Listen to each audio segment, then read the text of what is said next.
roadway from our fugitive suspect. That was searched on foot by approximately 50 officers from Lorain County Sheriff's Office, Lorain Elyria Police, Overland South Amherst Police, our partners with the Ohio Highway Patrol, as well as the U.S. Marshal's Office, Border Patrol, assisted us with that as well. Also, the Auburn Police Chief was also providing his assistance on scene due to the proximity of their location, of their city, and we were unsuccessful in locating the subject at that time. We are following up on several other leads that we're looking at outside the perimeter area throughout Northeast Ohio for that subject. And in addition to that, Chief Deputy U.S. Marshal Fitzgibbons is here from the U.S. Marshal's Office to also talk about a reward program that your office is looking at. So, Chief Deputy. Thank you, Sheriff. Before I get into that, sincerely appreciation to the Lorain County Sheriff's Office. Without skipping a beat, all resources, all hands were on deck. It's incredible. It's incredible how you and your team responded and how they're continuing to respond. And the United States Marshal Service definitely appreciates that, that very strong show of support from the Sheriff's Office and boots on the ground, as well as the other law enforcement partners, Highway Patrol, Overland Police, Elyria Police, and the U.S. Border Patrol provided some air unit support for us. The United States Marshal Service, we take this very serious. When someone runs from us, we don't appreciate it, especially when they put our officers and law enforcement and community at risk in rammed vehicles. And at this point, the individual thinks they may have gotten away, but all they did was find themselves on the top of our list of priorities of things to do. We have at least $2,500 that has been posted for a reward, and the tip line for that reward is 1866, the number 4, wanted. All information, all tipsters will remain anonymous. We are the United States Marshal Service. We run the Witness Protection Program. We know how to keep a secret. So if you have information you want to provide it, we promise you we will keep it to ourselves, and we want to bring resolution to this as safely and quickly as possible, mostly so the citizens of this community could become more comfortable. I know it was quite a bit of stress for the citizens that live in that area to lock down their residences, lock down their properties. But we remind folks, don't leave keys in the visor because it's convenient for you right now. Don't leave things unattended that could possibly help this person continue to flee from law enforcement. Help us by providing any information if anything seems disrupted in any property in and around your household or sheds or anything of that nature. Please call the Sheriff's Office or call 1-866-4-WANTED. Thanks, Sheriff. Sheriff, can you start by describing the original incident involving Sheffield Village Police and how they came into contact with Mr. Meadows and what happened in that original incident? I was made aware that there was a parole violation warrant for the subject, and Sheffield Village Police came across him. They attempted to take him into custody. They got one handcuff on him. That handcuff could possibly have been used as a weapon, for the other one that was dangling off the arm. Got into a confrontation with the officers, and he managed to escape from those officers, but attempting to cause injury to both of them. Did he actually injure them, or was this just in the escape that's considered assault on an officer? It is considered assault on the officer. I didn't hear from Chief Assaulton, and in fact, the extent of the injuries that had taken place, but I knew during the apprehension and the arrest that he attempted to injure the officers. Where did that happen? That happened in Sheffield. Don't know the exact location of where it happened at that time. And then can you describe what happened this morning? How you came in, how you knew where he was, and how you came into contact with and just walk us through what happened. Jack, I really can't get into some of those details because some of them are sensitive as far as like our intel and information that we're hoping that could lead to more information that could lead to his arrest. But our folks, us well as to what we do. We do digging. We find that information where someone is. We had information that he was going to be at this location in this vehicle, and we had a very detailed plan with a takedown, with drones, with vehicles in place. He took it upon himself not to comply. Okay, he took it upon himself to ram into these vehicles and get away. It's by the grace of God nobody was hurt, to include himself, right? So at the end of the day, we want to make sure we bring this to as peaceful a resolution as possible. And we're going to encourage him. If you're out there, if you're listening and you hear this, turn yourself in. Can you describe initially what the strategy was in terms of establishing a perimeter and why initially you were confident that he was going to be within that perimeter?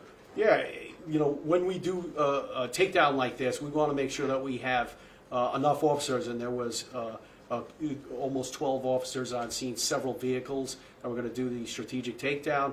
And when they did that and activated lights and sirens, he refused to cooperate, and he put the pedal to the metal, right, and struck the officers' vehicles and got away. They pursued, and that's where he dumped the vehicle and took off on foot.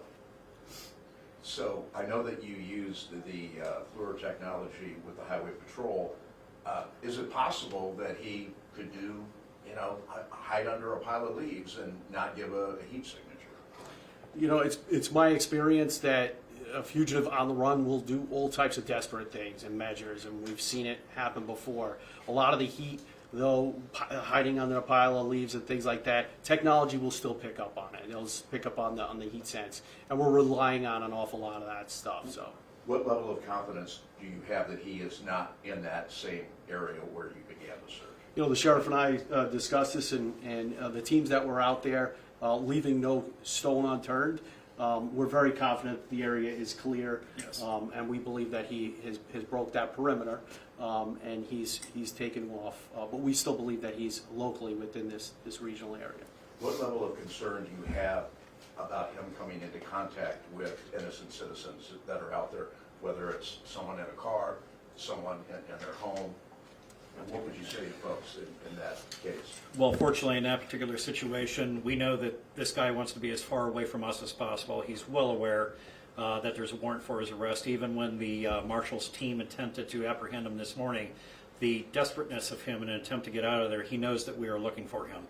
So therefore, not in anybody's backyard. I think he's looking to make sure that he's away from everybody and probably seeking, old places of refuge, friends or somebody else like that to look for wherever he may be hiding. For him to be approaching somebody in the general public, I think we would believe is a very low possibility at this time, due to the fact is that his picture has been out there. He's well aware that we're looking for them. The marshal's office is offering a reward for that, and so therefore I think he's going to have to revert to, people that he knows very closely, and I find it highly improbable that he would approach a regular citizen. Sheriff, can you or Brian shed some light on his criminal background and what was the underlying crime behind the parole violation? Actually, I'm not sure of that right now, and I apologize, but we were looking at criminal past in regards to his past escapes that he has had. Well, I mean, is avoiding arrest, not an official escape in terms of the legal sense, but he's a known runner. And we were looking at those prior cases that we had and then looking into the history to find out how he ran. So we were focusing on that today, too, to see what his past would divulge. One last question here. Can you describe that background of him being a runner? Well, it's just coming in confrontation with the police, paranoia setting in, and so therefore he just doesn't want to be apprehended, and he's been pretty good at it in the past. So, Are you at liberty to discuss any of that? What his reputation? Well, not right now, because those are what we're actually using as leads to follow up in an attempt to locate him. So, Where's he from? Actually, all from over the Lorain County area. He's lived in multiple places within Northeast Ohio. Last known address was Lorraine. yeah. It's This been, is his hot spot. Right. And due to the fact that he's been on the run from the police many times, there is no. I don't think the U.S. Census has tracked him down, Jack, to a specific location in Northeast Ohio. So. Is there any evidence that he might have stolen a vehicle or any property damage that indicates that he might have been somewhere? Fortunately, we have had 0 reports of anybody's vehicle being stolen, no reports of anybody's property being damaged or anything else. So nothing at this time has that indicated any of that as a possibility. Was that his vehicle today that he ran with, I assume, and then was it dented because he crashed into the patrol cars? Well, it was not registered to him, but we don't know if that was through a lease or if it was through anybody else. So, but it was the vehicle he was driving, but we're not sure that he had an ownership interest in it. And when marshals cornered him, was he in the car or was he out of the car and jumped in? He was in the vehicle. Okay. Jack, even if he's not looking to, take someone's car or go in their house, what would you just say to anyone in Lorraine County that happens to see this character running around? Well, this character or anything, it's like always, if you see something, say something. And a lot of times incidents happen outside of even what's going on today, that we don't get calls from residents because they think that we don't want to be bothered with something. Please, we do want to be bothered. It's what our job is to do, is to service the public.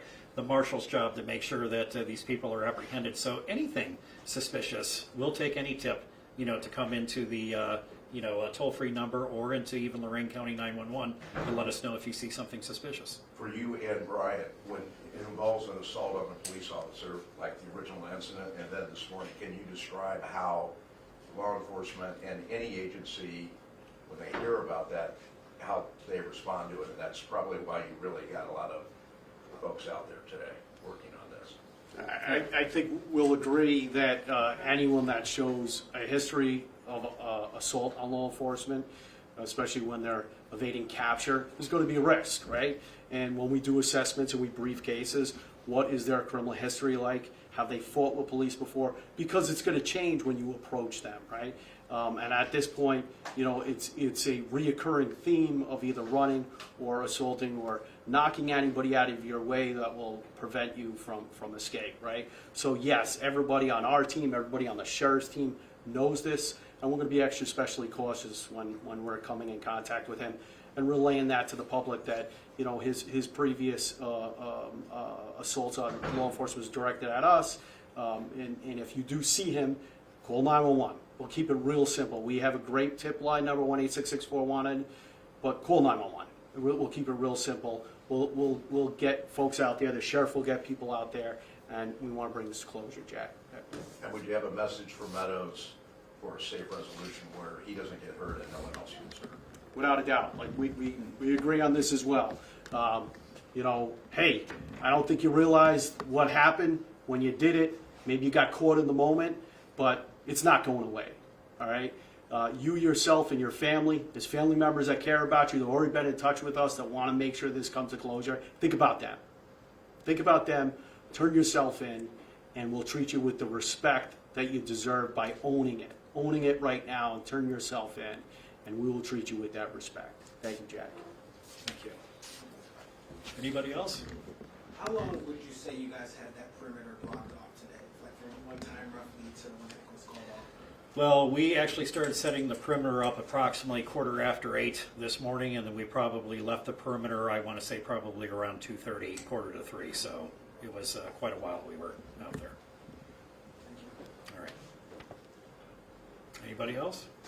All right, thank you all so much. We just want to get the major in Spanish. Oh, perfect. I think that number, 1-800-1866-1866.